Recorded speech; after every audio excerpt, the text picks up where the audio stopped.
and we're joined today by two very special guests all the way from Reykjavik. I'm delighted to have them here today. So I'm going to ask Heiða Ingi and Ua to introduce themselves and tell us a little bit about what they do, what their positions are. We will take questions, so if you do post them on the Facebook page, we will be able to ask those questions as we go along. So Heiða Ingi, why don't we start with you? Yes, hello to you all, and welcome to the screen joining this conversation about the Icelandic book market. My name is Heiðar Ingi Svansson. I'm a general manager of a publishing house called Iðnú, which is mainly focusing on educational publishing for the upper secondary level. I'm also the president of the Icelandic Publishers Association, which is a group of 40 publishers.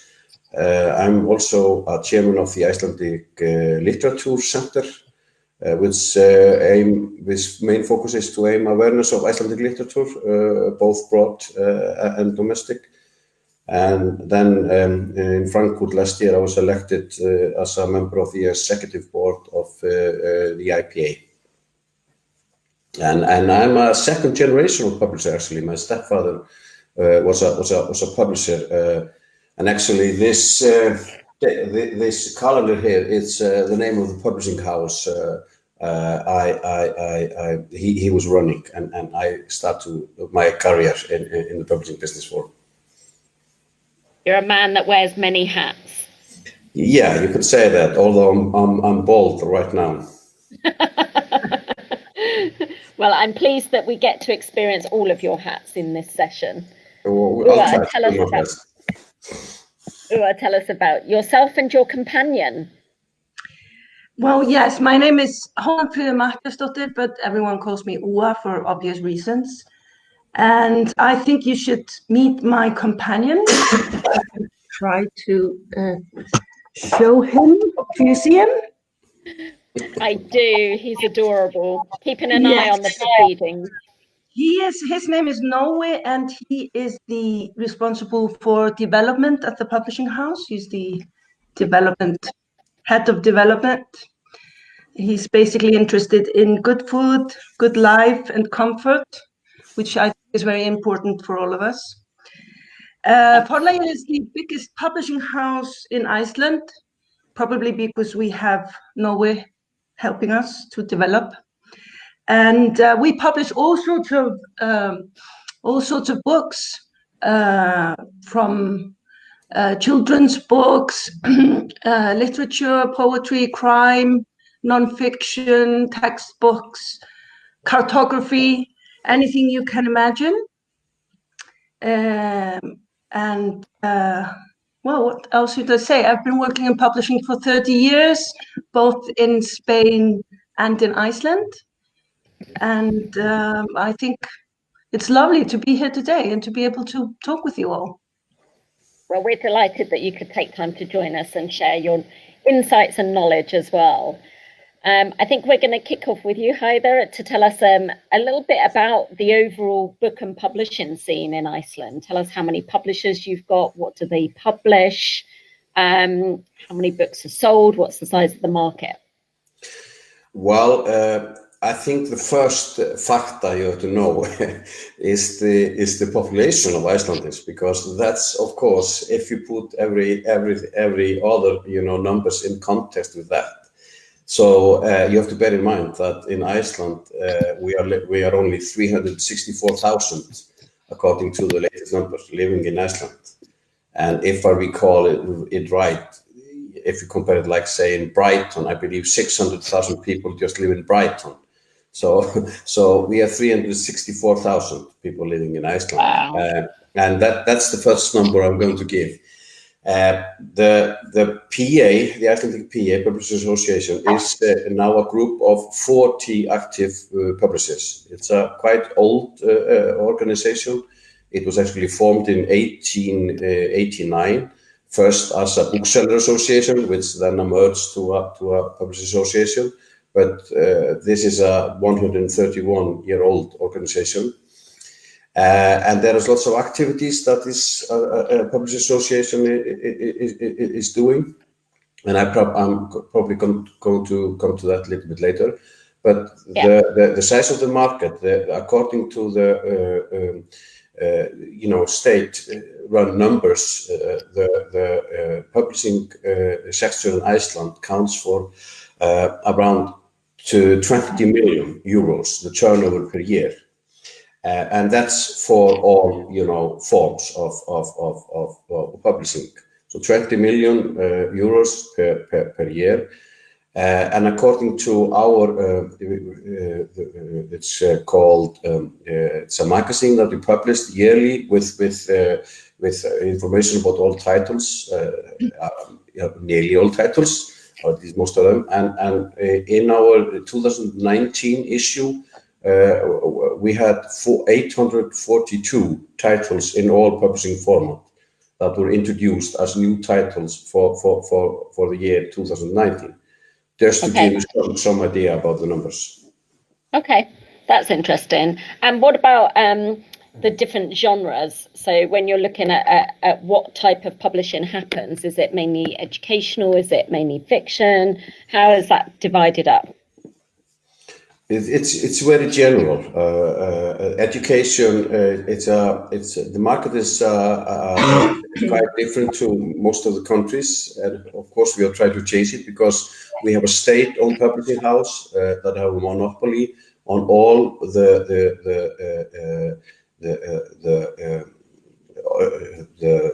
grammar. No, sorry, the first school.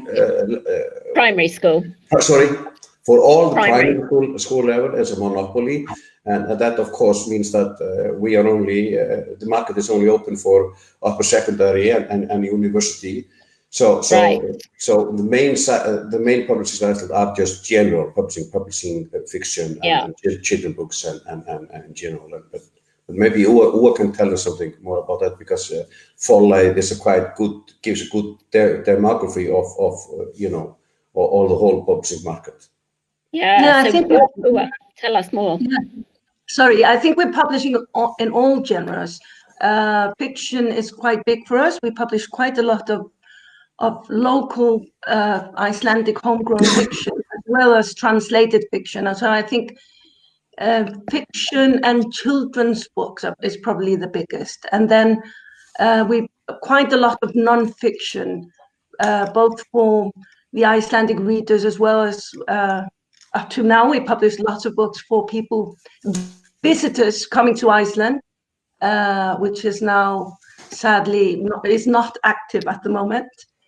But I think that mostly the biggest ones I think are fiction and children's books.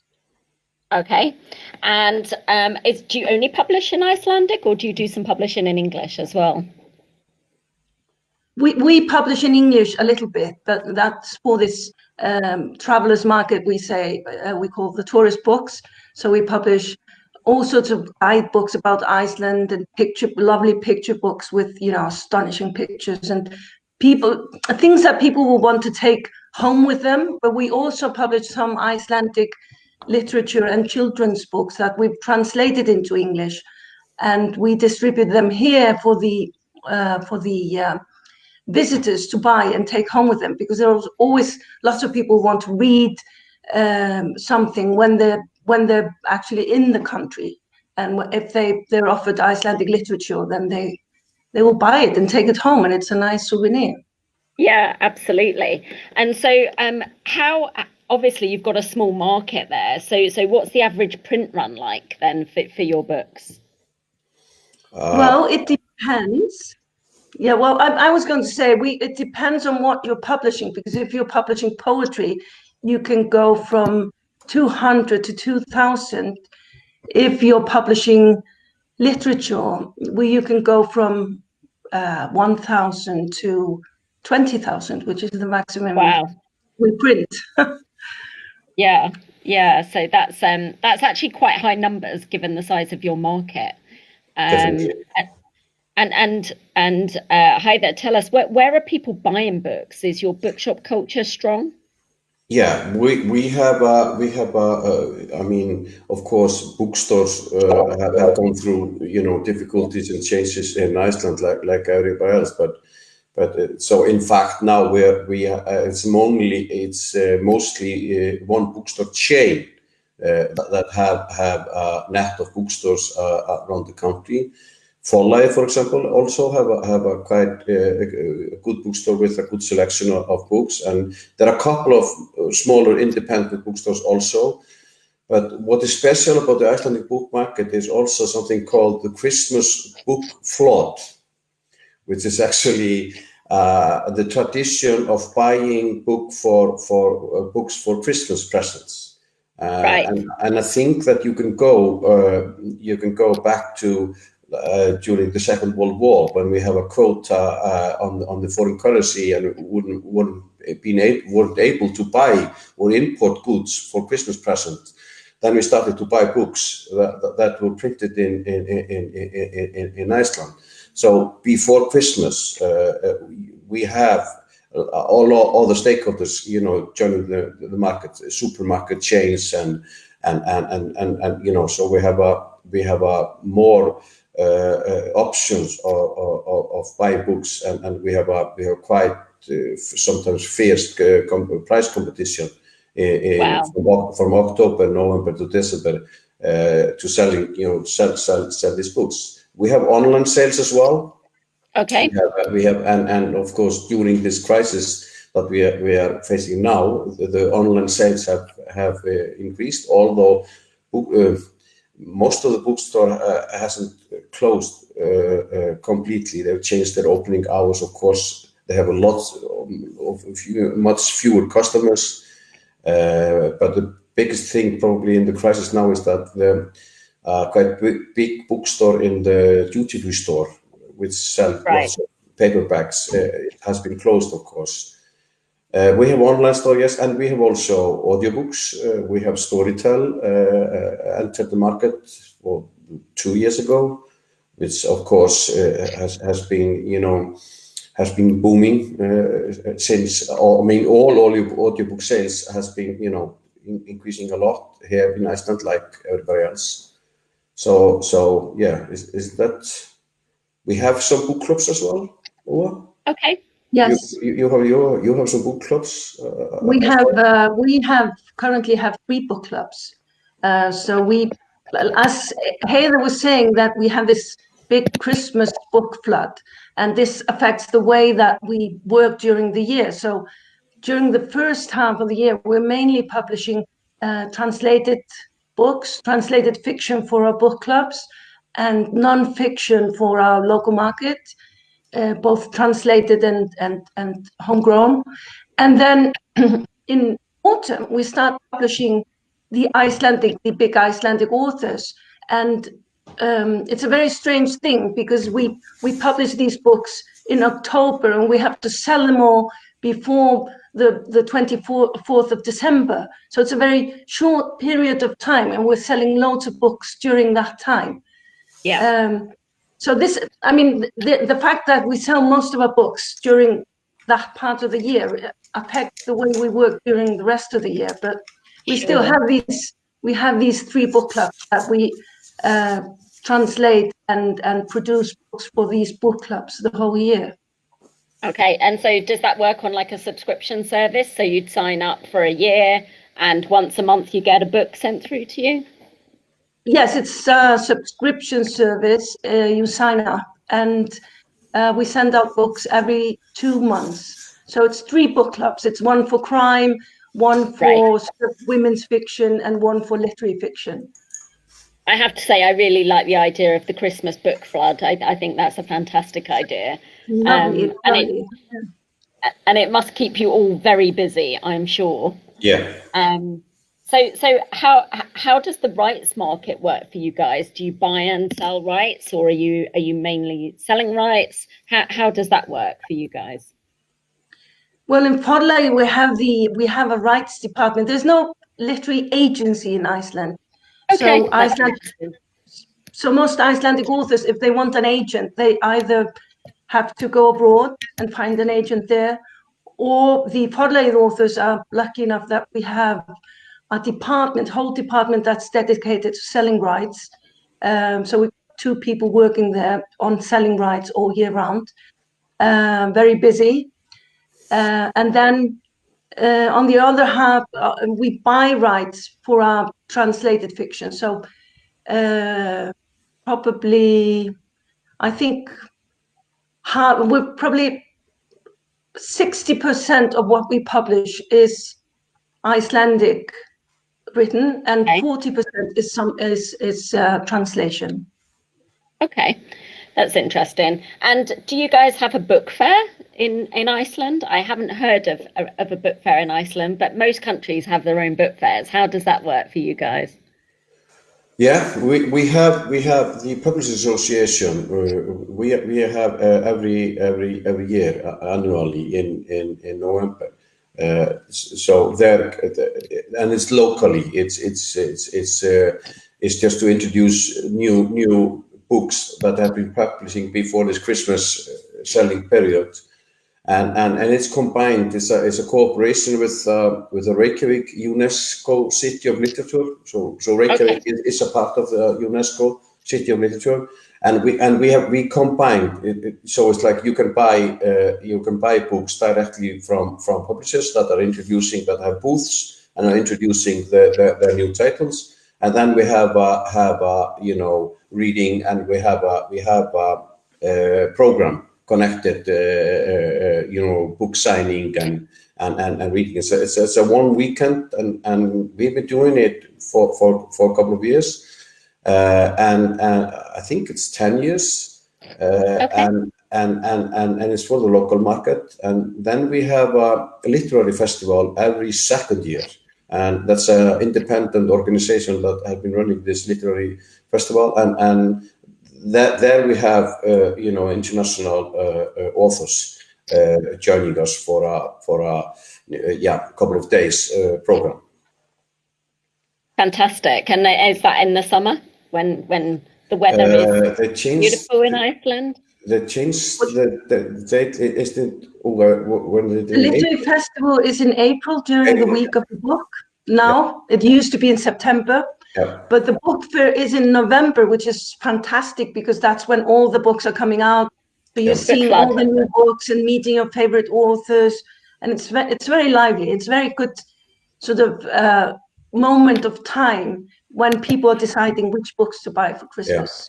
Yeah. And it's also a chance for publishers to get in to be in a direct connection with their readers and with their buyers, and for the authors as well, because all the authors plays a very important part in this book fair, because they are working at the booths of the publishers, delivering selling books and giving autographs, and for me as a publisher to be in, because you're selling so much of your books through as a wholesaler, distributed,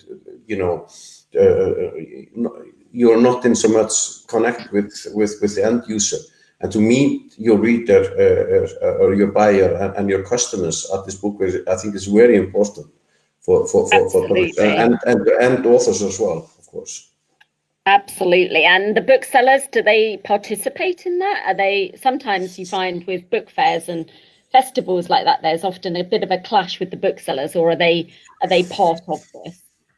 No, we're doing it independently. So that's the chance for the publishers to sell directly to customers. And in fact, we have done it in quite a good cooperation, because we are having this book fair before their main selling periods. And so although we are selling books there, we are also introducing, we are also promoting, and we are also, it's a builder for the main selling period, and the bulk of the sale during that time is sold through independent bookstores and supermarkets and hypermarket chains. Interesting. And we've just had a question come in, which I'm going to ask before we move on to the next fascinating bit, which is, do your readers have a particular fascination towards a particular country or culture or area of the world? So is there a fascination with Asia? Is there a fascination with America? Is there any kind of trends in that respect? I don't think there's any trend at the moment. People do like to read. They connect with the characters. They like to read about people, and they like to read about, you know, adventures and things that happen, and connect with the main characters. But I do think that people are interested in India and in yes, and yeah, many countries in Europe, South America. This is always interesting. I think we are also, of course, for example, regarding crimes, we are very interested in all these murders taking place in Scandinavia. You know, like sometimes on daily basis, and of course we are a part of this Scandinavian crime scene. And I think there are still, you know, we're still publishing every year quite a lot of Scandinavian crimes. So I think that's also, you know, something that we are interested in. Great. Prashant's going to ask you a little bit about the children's book market now, one of his passions. Mm-hmm. I have been very closely associated with Iceland like you, Emma, and we want to come back and talk about your association with Iceland in a while. I personally worked for a company in Iceland and represented them in Southeast Asia. And that's where I think my journey diving deep into children book publishing, especially licensing, started. I want to ask about how is your children publishing segmented in terms of what is the focus on literature? Is there a lot of licensing publishing? And considering that the market is really very small, and do you export your titles to other countries? Because that's where I was associated with, and we did sell a lot in the American market at that particular period of time. Okay. Well, would you start? Heather, do you want to start with the overall view, and then I'll talk about Forlaget maybe? I think the of course, because of the size of the market, of course, children publication is with Icelandic authors. I can tell you honestly, of course, it's not where the money comes from, and those authors are not in it for money.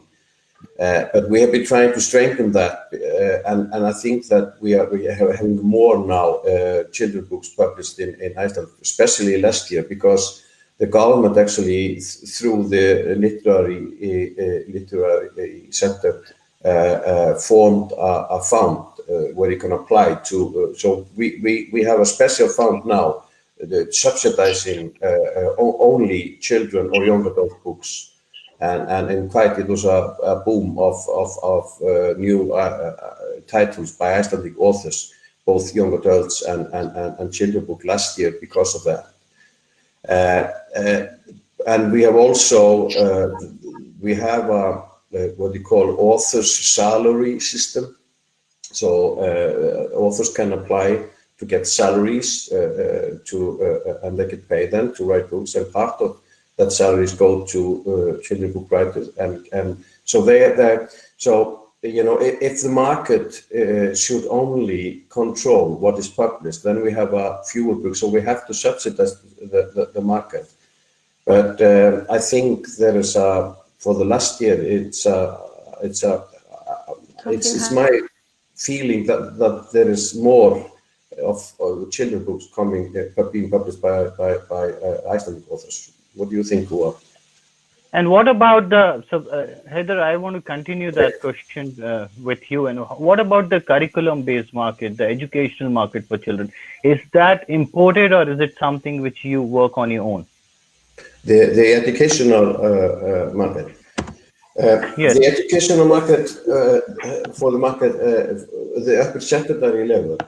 It's we are translating quite a lot from Scandinavia, because the development cost and the cost of producing Icelandic material with that few students, so yeah, quite a lot of the educational material for upper secondary level is translated from Scandinavia, from Denmark, for example, which have a similar educational system, and of course we have lots of Icelandic authors also writing educational books, but because I mean the biggest market, the primary school level, because that's monopolied by the state, it's really difficult to build up a educational sector in Iceland focusing on that. So, Prasan, I can't tell you.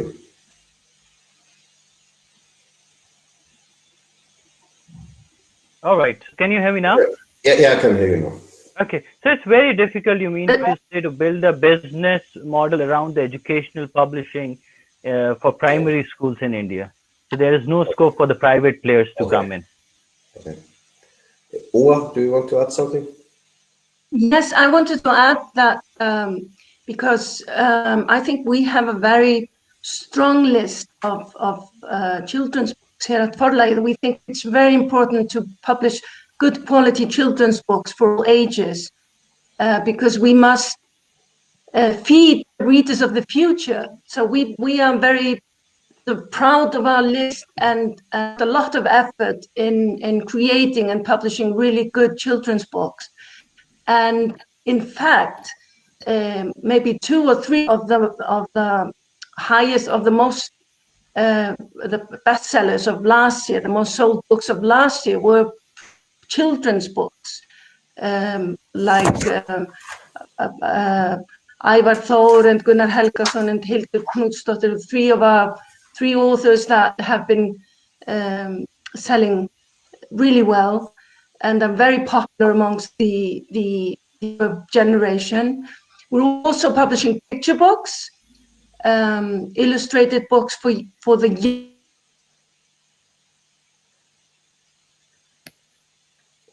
Okay. She's frozen. Oh, she's back. Yeah. So, but I do think that it is a very important sector of our publishing list, and we put great pride in making and publishing good children's books. Mm-hmm.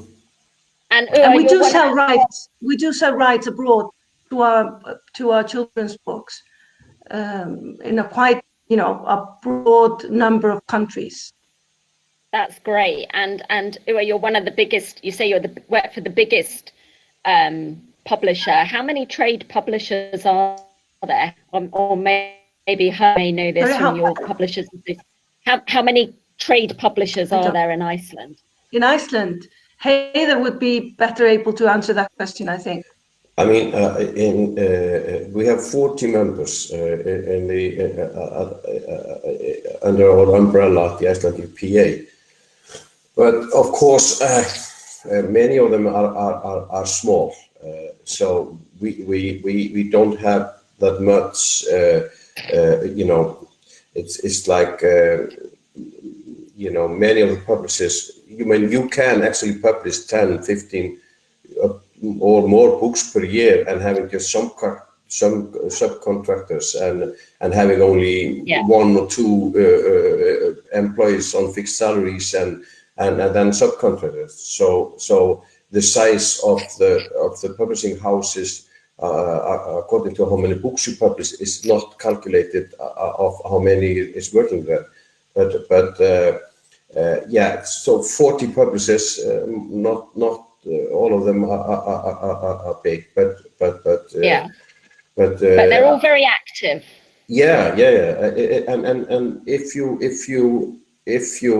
have to be active to be a member of the association, because if you're not active, there is some regulation that then eventually you will not be a member. So it is they are active, those who are members. And we talked about selling rights, and is there any foundation or organisations that support the costs of translation? Are there any grants or schemes or programs that support the cost of translation? The Icelandic Literature Center is a part of that. And part of that organization is connected with Scandinavian Cooperation.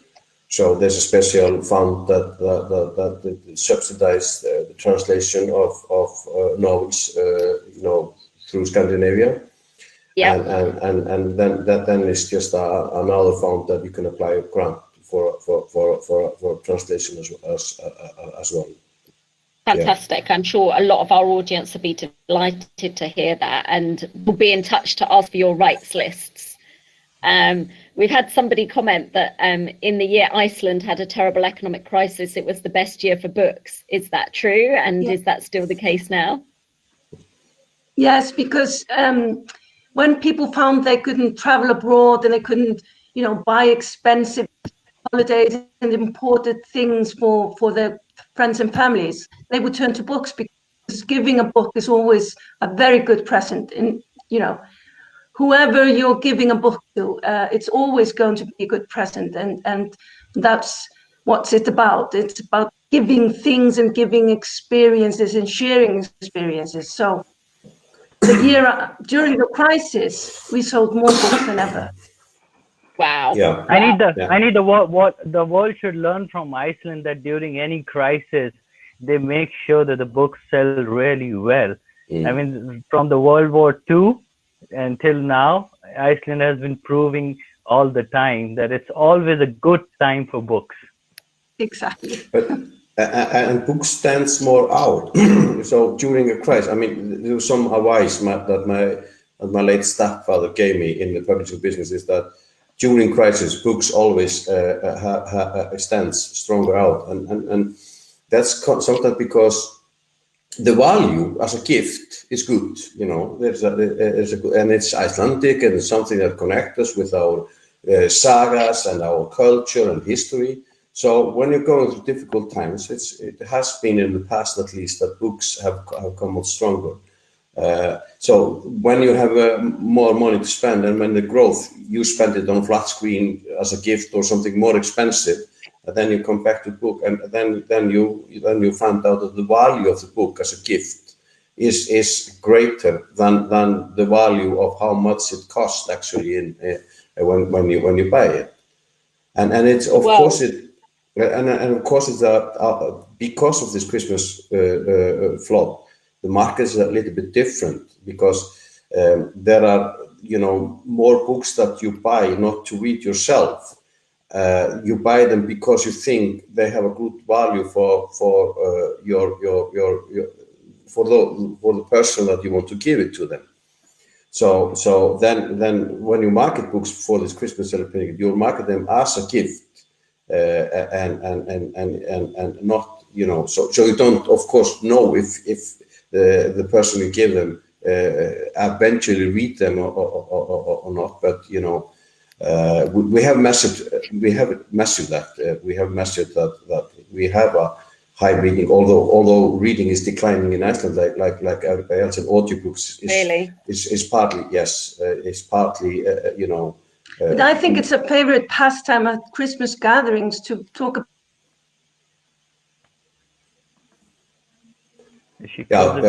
There's some video there. Yeah, I think that what we were saying is that it's very common, during Christmas gathering, is to ask what book did you have for a present, and talk about. When you talk about that, Ua? Yes, exactly. Yeah. Let's talk about the audiobooks and ebooks a little more in detail. Okay. Yes. Well, regarding ebooks, you could say, I mean, it's a lot of simplifying, but I sometimes think that we nearly skipped the ebook development. It's not particularly true, because at least, for example, Forlag have published quite a lot of ebooks and are constantly offering their new titles as ebooks as well.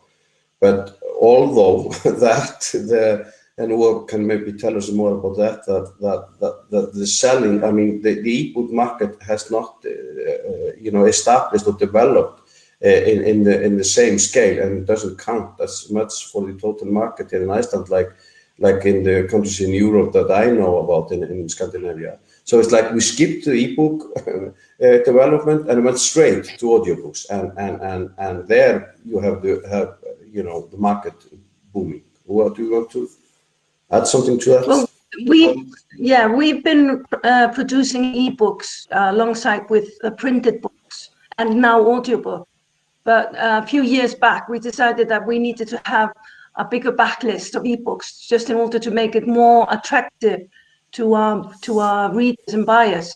So we want to prepare that for a few years, and now we've got a huge number of ebooks on offer on our website, and we found out that, for instance, it's been growing. The sales in ebooks on our website have been growing, but we realized during this pandemic that sales of ebooks and audiobooks have been going up. But also, people have also been going onto our website to order printed books as well. So sales through the website have gone up 300% during this crisis. We hope to keep it that way, and we hope that the people who now become used to buying ebooks or audiobooks from our site will continue to do so.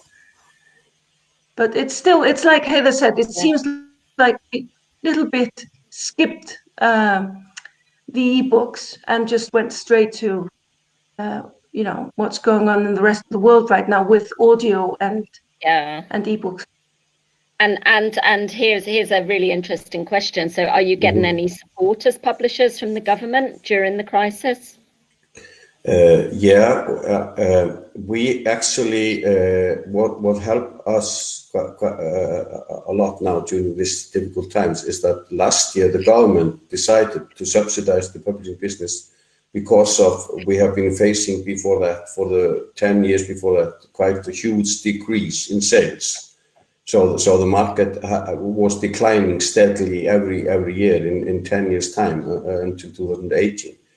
And at the end of 2018, the government decided to subsidize the publishing business by paying back 25% of the production cost back to publishers as a 4-year plan, as a 4-year trial period. And so 2019 was the first year that we publishers could apply for this grant to pay back the cost. And of course, that helped us a lot now because the budget for this operation is, let me see, if you calculate it into euros, it's 3 million euros. The budget that the government have decided. But on top of that, we have there are general solutions that we can apply for, like having the staff on a part-time payment and having the government pay part of the salaries. And I think a lot of publishers in my publishing house, and I know for Forlag, we are using that solution.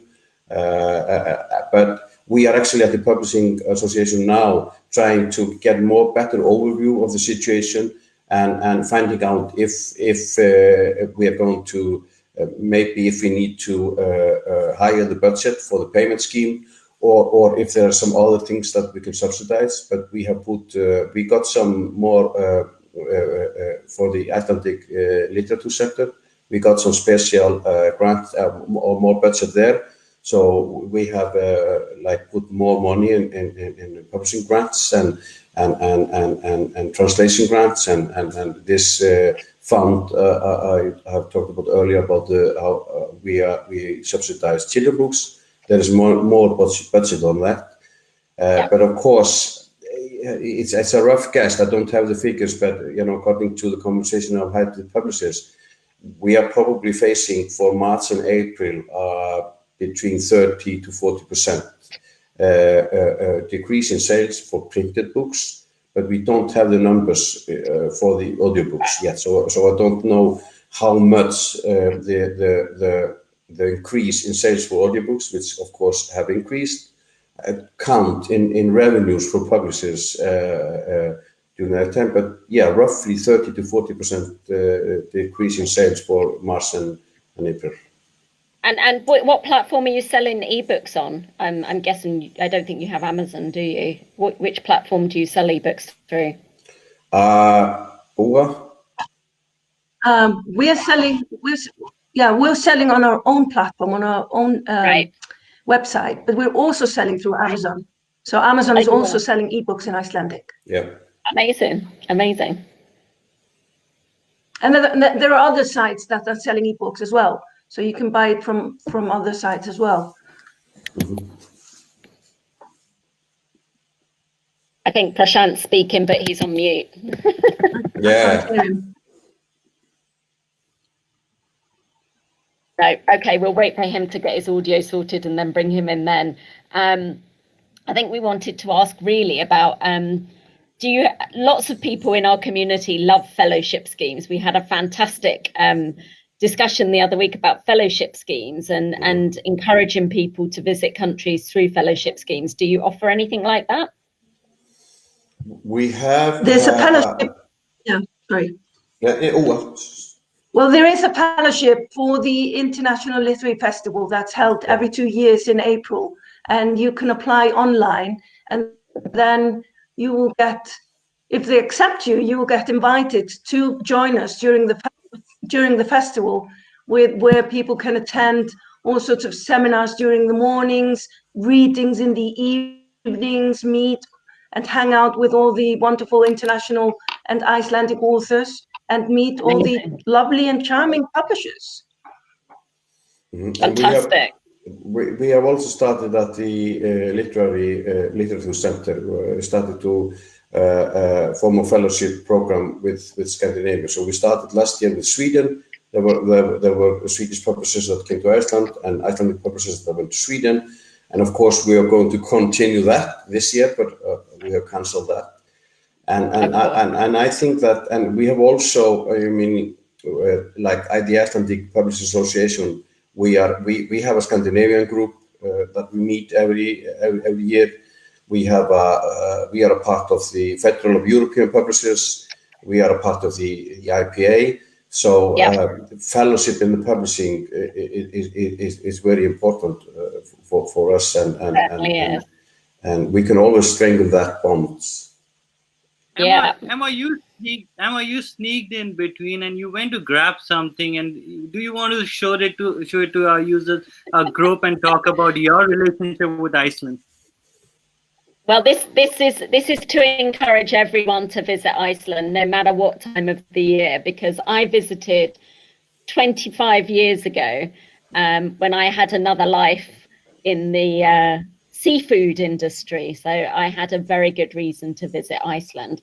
And this is me 25 years ago.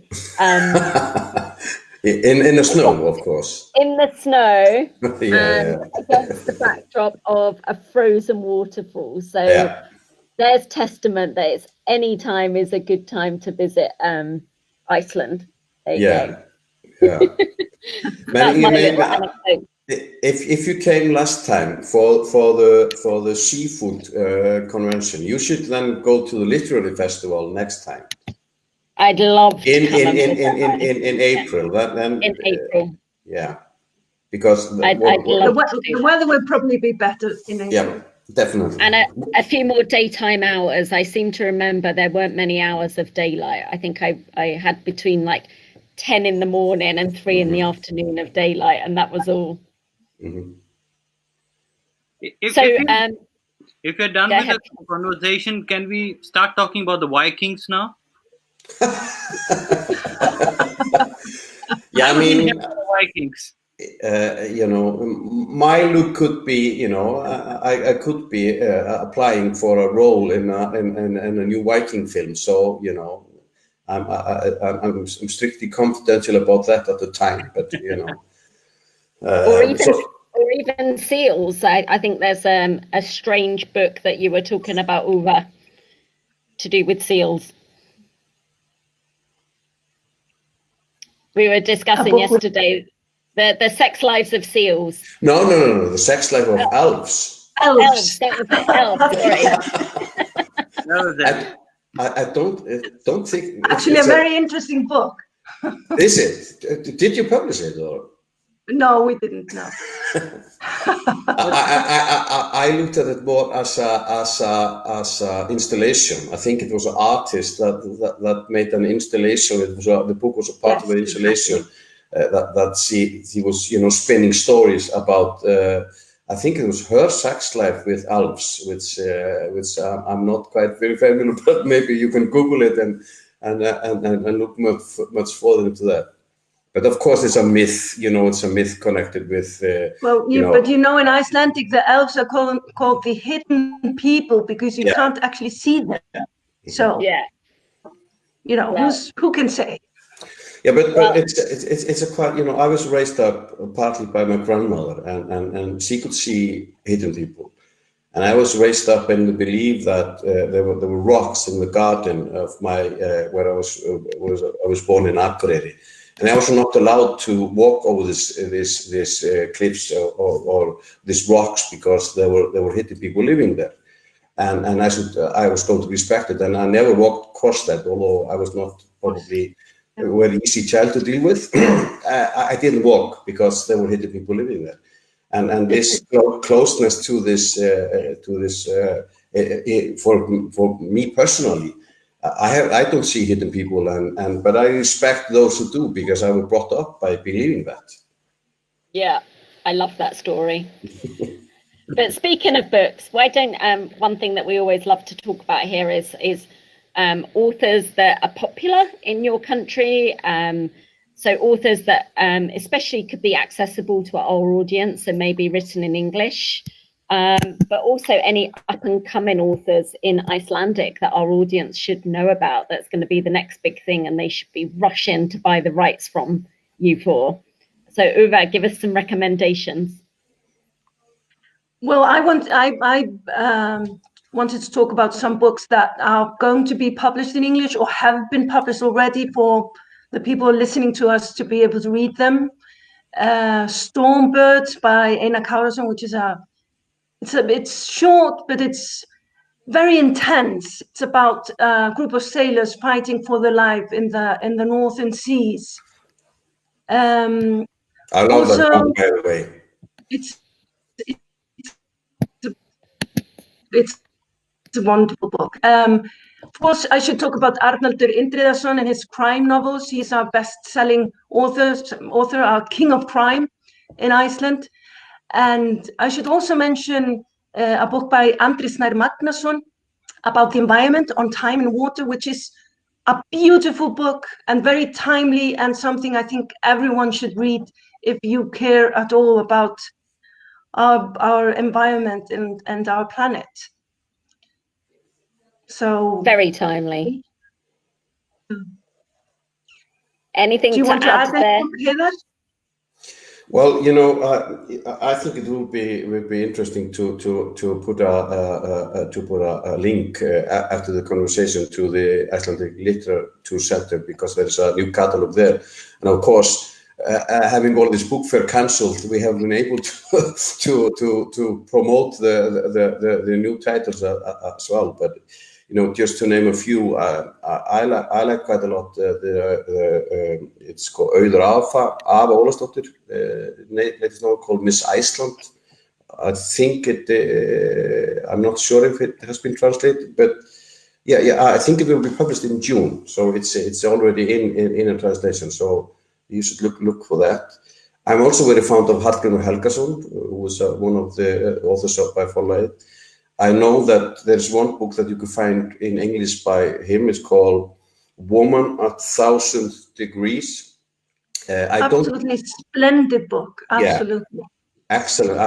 There are a couple of books by him that you can access in English, but this book, the woman at 1,000 Degrees, is very, very good. And his latest novel, is that in translation in English? What, 60 Kilos of Sunshine? Sunshine. It hasn't been. It's being translated as we speak, but that one is. Yeah. And then for I also you know, Arnaldur Indriða is one of my favorite crime authors, and also another one called Ragnar Jónasson, and I know you can find a couple of books by him in English, and one of them I would recommend is called The Mist. I think you should look for that. And then I must add one thing in the non-fiction section. There's one author also published by Forlag, which I quite like a lot. He's a cartoonist and a quite funny guy. It's called Hugleikur Dagsson, and you should look for. It's called The Very Worst of Dagsson. His collection of quite naughty, humoric cartoons. Just to name a few. Fantastic. I think we've got a great reading list there. And another subject close to publishers' hearts, other than books, of course, is the subject of food and wine.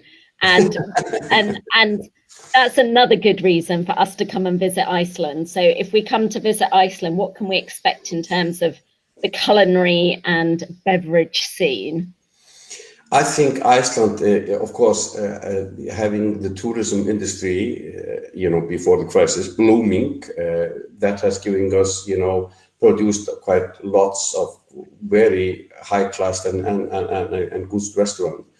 But in my opinion, like everybody else, you can dig further, because some of this restaurant that you get. You know, look for a TripAdvisor and so on, can be expensive. So sometimes these locals restaurant, for example, one by the sea, run by an old man selling, you know, lobster and you know, original fish. But in Iceland, you can find everything. You know, it's a quite very good selection of food and wine, of course. But I would, you know, advise those who want to come just to dig a little bit deeper and try to find something, you know, original. Taste the Icelandic lamb. There's a lots of selection of fish, of course, and of course, even you're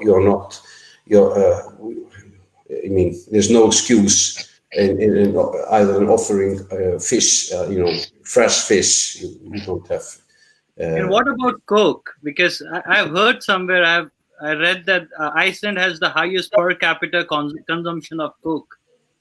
Of Coca-Cola. Coca-Cola. Yeah. I mean, yeah. I think you will find that everywhere. Yes. Yeah. You're probably right. I think the assumption of you know, sodas and quite it's quite high in Iceland, but fortunately the trend is now more healthy. You know, there are more selection coming from this you know, healthy you know, from regular Coca-Cola you're moving to the diet Coca-Cola now. Yeah, but I think we're a little bit further. You move from diet Coke to you know, something more healthy, maybe ginger beer or something. Right. And one question that's come through is about your names, which I find quite fascinating. It took me quite a while, and I don't know why, but to figure out the unique formulation of your surnames in Iceland. Yeah. I wonder if you can explain that to us, and that might help some of our guests from around the world understand and be able to pronounce your names a little bit easier if we understand how they're formulated. Well, the Icelandic surnames are patronyms. So they're formed by taking the name of your father or your mother and then adding son or dotter, which means daughter, after. So, for instance, Emma, the name of your father is Barry. Then you would be Barridóttir. So yes. That would be your son. And your brother would be Barrison. Yeah. Said with an Icelandic accent. Yes. Barrison. So Uwa is the daughter of Matthias. Yeah. And I'm the son of Svanur. So my father's name is Svanur, and I'm his son. and my children's are daughters, for example, are Heiðar's daughter. But my two names are, first Heiðar is from my grandmother, who's named Heiðdís, and Ingi is my other grandmother also, which was Ingibjörg. So my names are formed with, so I'm connected with two of my grandmothers and my father. That's really helpful. Like I say, it took me ages to understand that, and I think once I understood it, it really helped me with the pronunciation of names from Iceland. So thank you for that explanation. Mm. And this is the reason why when you look for people, you always ask for people about by their Christian name. We don't use the surnames like people do in other countries. So I would never talk about Heiðar saying Mr. Svansson. I would always say Heiðar or Heiðar Ingi. And if you look us up in the telephone directory, you start by going by the Christian name. That's really interesting. Yeah, I'm glad I know that. Thank you very much. Well, I think we go ahead. Sorry, Heiðar. No, then I was just going to mention because a small country, we are we are quite related. So we have an app as well that you can look each other up. So if I want to know if me and Uwa are related, I can go to the app and type Uwa's name there, and I can find out if we are related or not. But No. But you can also, I've heard that you can also, if you're in the dating business, you can then check if you're related to those who meet, on a date, and check if you're related using the app. Very important. Just in case. Well, I think I don't think that's ever possible in our country. You don't have it in India. No. You must have some more advanced version than having 364,000 people in there. Yeah. Well, I think we've toured the Icelandic book and publishing scene very well. So thank you very much, Heiðar and Uwa, for your insight, your knowledge, and for sharing all of that with us. I think it's been really fascinating. I've loved getting to know you both and getting to know your publishing scene as well. So we wish you all the best throughout the pandemic, and hope that things are recovered in time for the book flood by the time October comes around, and that you have a successful year in publishing. But stay safe, and thank you for joining us. Thank you very much for inviting us. Thanks you too that have been watching this, and hopefully we can see our colleagues, sometimes in the future in the next book fair, whenever that will be. Exactly. I hope. Stay safe, all of you. Yeah, and stay safe, of course. Bye. Bye-bye. Take care. Stay safe. Bye-bye. Bye.